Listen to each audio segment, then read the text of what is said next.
Assalamualaikum warahmatullahi wabarakatuh. Perkenalkan, nama saya Ahmad Fikri Lukoni, seorang guru pendidikan agama Islam di SMA Negeri Glenmore. Sekaligus saya juga sebagai mahasiswa PPG Transformasi dalam Jabatan tahun 2025 batch 2 di LPTK UIN Khas Jember dengan NIM 25501111162. Pada kesempatan kali ini, hari Rabu tanggal 8 Oktober 2025, saya akan melakukan uji kinerja dengan praktek pembelajaran. Praktek pembelajaran ini saya lakukan di kelas 12 pada materi pokok Iman, Islam, Ihsan. Berikut video pembelajaran saya. Selamat menyaksikan. Assalamualaikum warahmatullahi wabarakatuh. Waalaikumsalam warahmatullahi wabarakatuh. Bagaimana kabarnya hari ini? Alhamdulillah. Kita baca doa sebelum belajar bersama-sama. Bismillahirrahmanirrahim. Baik, kita lanjutkan dengan literasi Al-Quran. Kita baca surat Al-Insyirah ya bersama-sama. Silakan bisa berdiri semua untuk menyanyikan lagu Indonesia Raya bersama.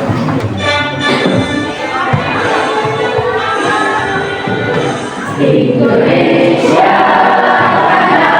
airku. Terima kasih, bisa duduk kembali.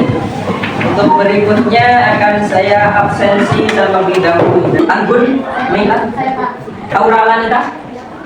Baik, sebelum kita mulai pembelajaran, saya ingin mengecek kesiapan kalian dalam belajar terlebih dahulu. 1, 2, 3, 4. Pada kesempatan kali ini kita akan belajar terkait dengan indahnya kehidupan bermakna.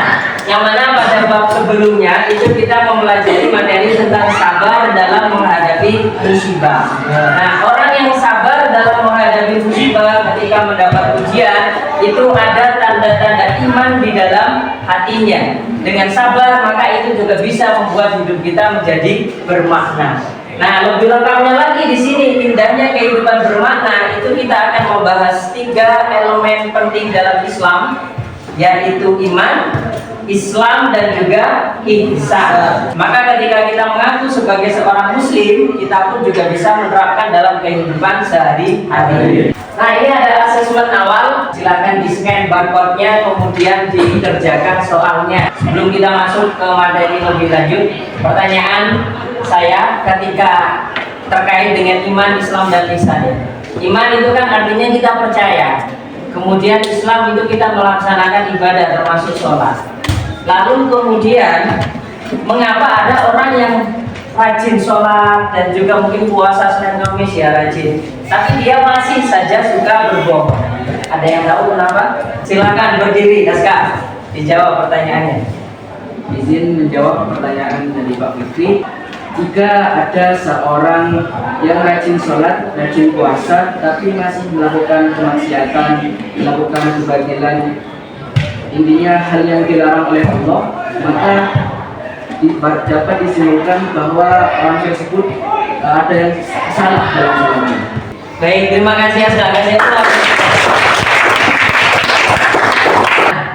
Tujuan dari pembelajaran kita hari ini, yang pertama, peserta didik mampu menjelaskan pengertian iman, Islam, dan juga ihsan, dan juga mampu menganalisis keterkaitan, karena ketiga-tiganya ini harus berkaitan antara iman, Islam, dan ihsan. Kemudian yang ketiga, diharapkan kalian nanti mampu mengidentifikasi masalah-masalah sosial.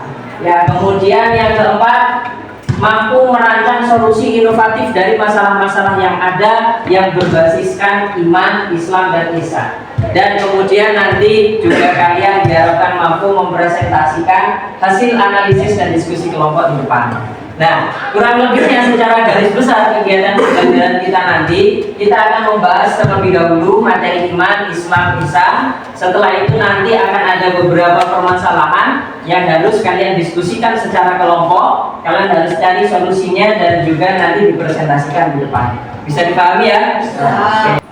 Nah, silakan disimak video singkat ini dulu, diputar, diklik.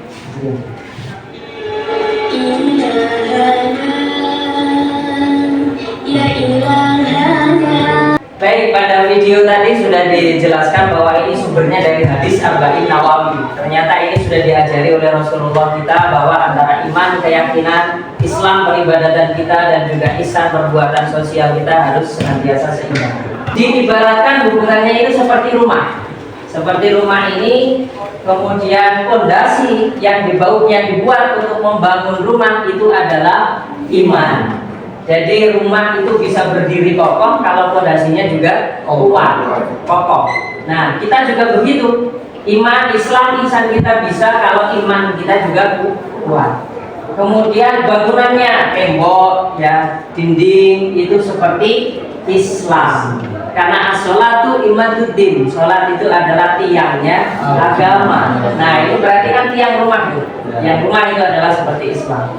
Kemudian atapnya itu adalah ihsan. Kalau kita nggak berbuat baik, maka kita di dalam rumah itu akan senantiasa kehujanan dan juga kepanasan. Nah, untuk menjadi insan kamil, menjadi rumah yang sempurna, kita juga harus memiliki iman kuat sebagai fondasi. Ibadah kita sholat juga untuk menegakkan tiang dari rumah-rumah kita, dan kita harus senantiasa berbuat baik agar ada yang memayungi kita dari hujan dan panas. Sekarang kalian saya beri tugas untuk mengerjakan beberapa kasus permasalahan seputar iman, Islam, dan juga ihsan. Itu yang harus kalian analisis bersama dengan kelompoknya masing-masing. Silakan berkumpul bersama dengan kelompoknya masing-masing, jadi bisa bergeser ya. Kelompok 1 di sana, kelompok 2 di sini, kelompok 3 agak ke belakang sana, kelompok 4 di sini, kelompok 5 di sana, dan kelompok 6 di sana.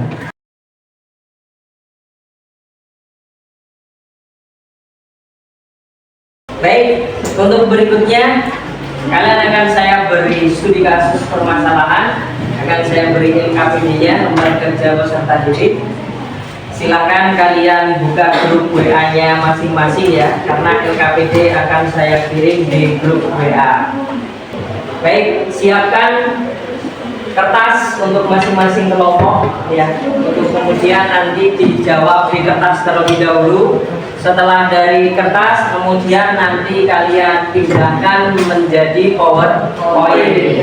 Jadi kalian menjawab pertanyaan studi kasus yang ada, mulai dari kelompok 1 ada studi kasus 1, kelompok 2 studi kasus 2, kelompok 3 studi kasus 3, sampai dengan kelompok 6 studi kasus 6. Itu nanti silakan kalian diskusikan. Untuk mempermudah proses diskusi bisa ditulis di kertas terlebih dahulu, untuk kemudian nanti dipindah ke dalam bentuk PowerPoint. Jadi kemudian PowerPoint-nya dikumpulkan dan juga dipresentasikan.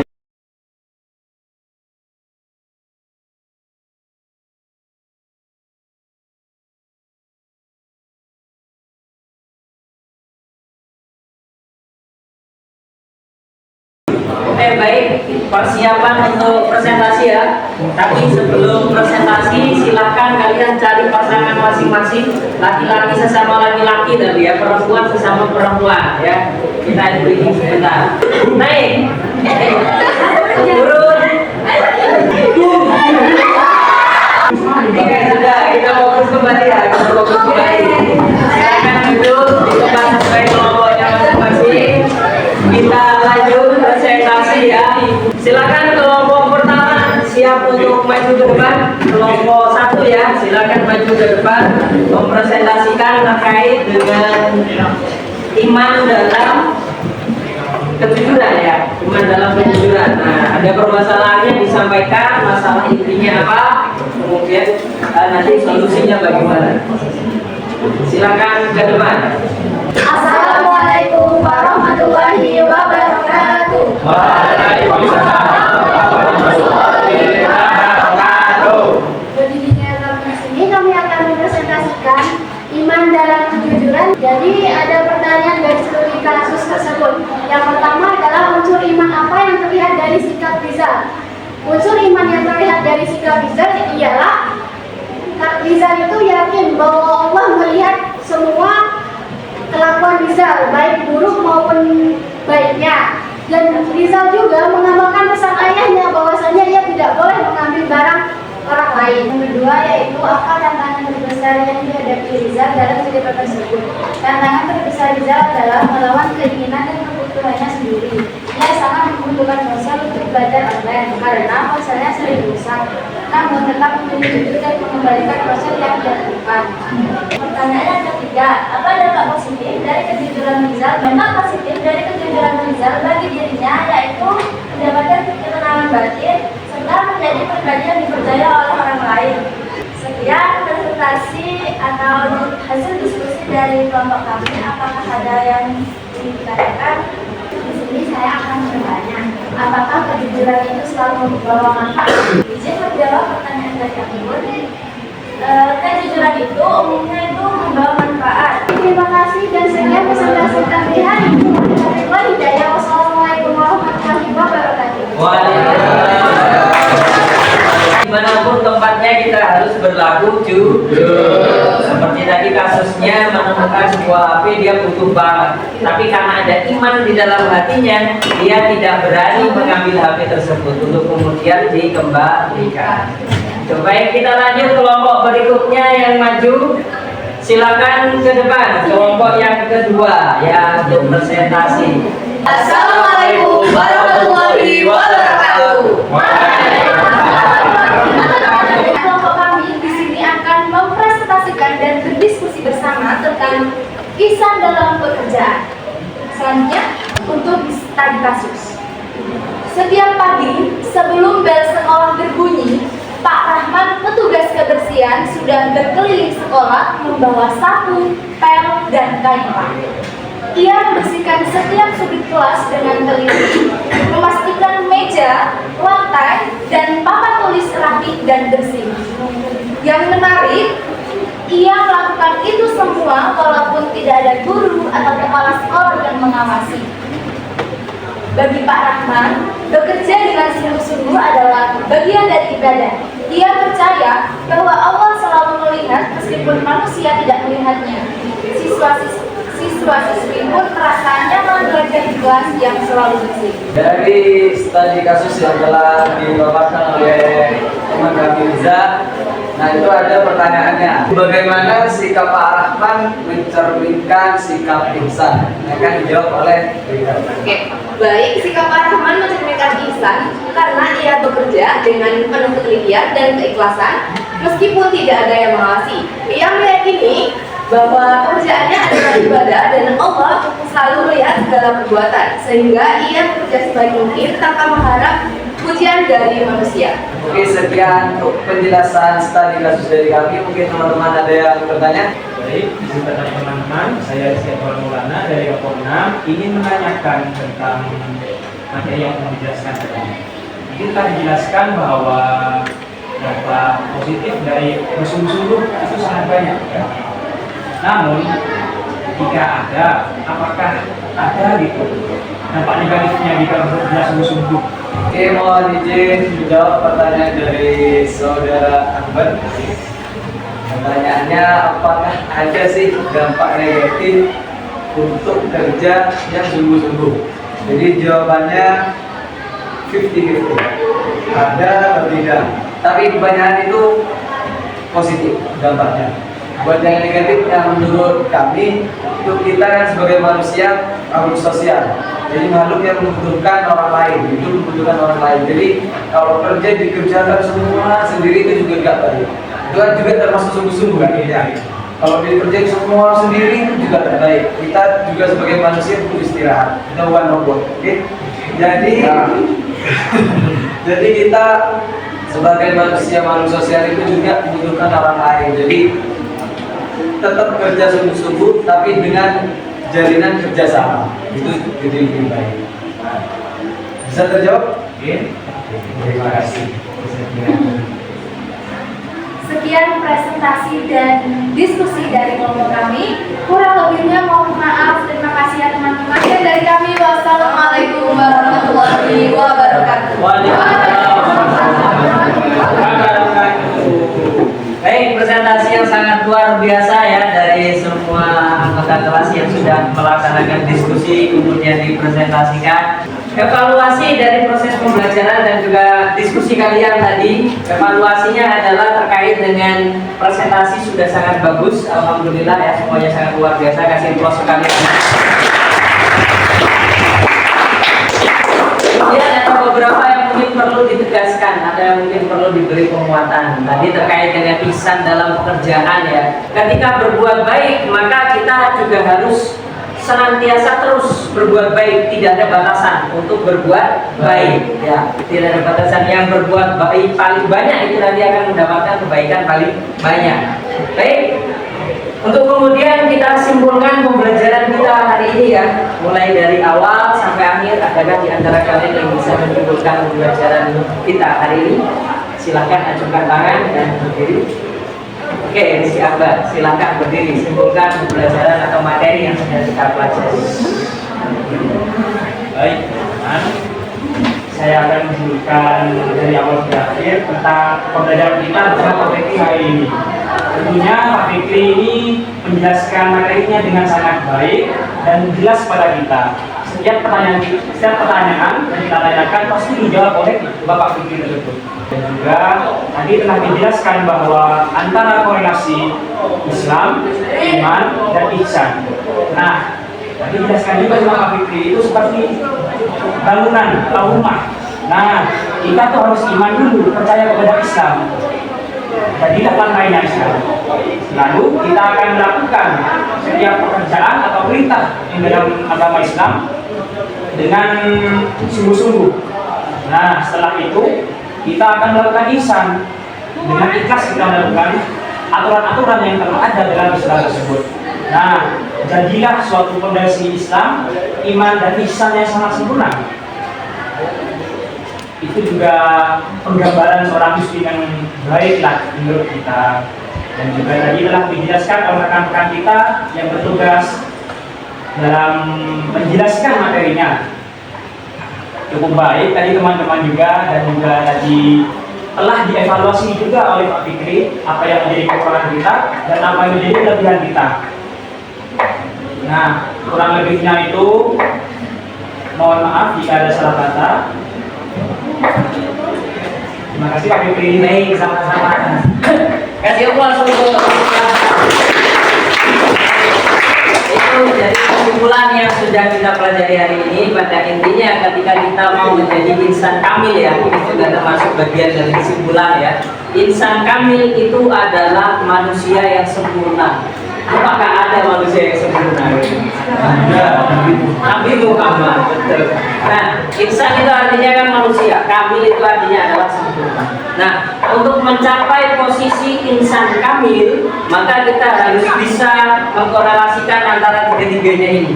Jadi iman yang tadi jadi fondasi sudah dijelaskan juga kesimpulan oleh Rizky Akbar, itu fondasinya harus kuat. Tadi yang pembelajaran kita harus kuat. Kemudian Islam sebagai tiang rumah kita, maka rumah kita supaya bisa berdiri pasti harus ada tiangnya yang itu kemudian dibalut tembok atau dinding.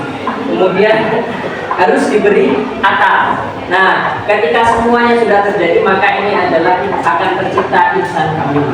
Itu dari kesimpulan pembelajaran kita yang bisa kita simpulkan pada hari ini. Juga terima kasih dari diskusi kelompoknya berlangsung secara maksimal ya, semuanya diskusi, bertukar pikiran dan juga berpikir kritis dari masalah yang sudah kita pelajari bersama. Baik, sekarang waktunya kita untuk evaluasi. Saya berikan soal evaluasi. Ini silakan kalian scan barcode-nya, kemudian kerjakan soal yang ada. Baik, sudah selesai ya. Kita lanjutkan untuk melakukan refleksi pembelajaran pada pagi hari ini. Silakan refleksi. Baik, ini ada refleksi yang harus kita isi. Silakan di scan barcode-nya, kemudian diisi pertanyaan refleksi yang ada pada Google Form tersebut. Kemudian ini adalah tugas tidak lanjut, karena harapannya kita tidak hanya paham materi atau teori saja, tapi kita juga bisa menerapkannya dalam kehidupan sehari-hari. Untuk itu tugas tidak lanjutnya adalah kalian membuat action plan dalam 7 hari ke depan. aksi-aksi kecil apa yang mungkin kalian lakukan untuk meningkatkan iman, untuk meningkatkan Islam, dan juga untuk meningkatkan ihsan. Itu mungkin materi pembelajaran kita pada pagi hari ini. Untuk pertemuan berikutnya kita akan mulai masuk materi terkait dengan munafik, keras hati, dan juga keras kepala. Ya, jadi setelah kita belajar iman, Islam, ihsan yang baik, maka untuk pembelajaran berikutnya kita belajar akhlak tercela yang harus kita hindari. Terakhir, untuk memberi aplaus kepada kita semua atas pembelajaran yang sangat luar biasa. 1, 2, 3.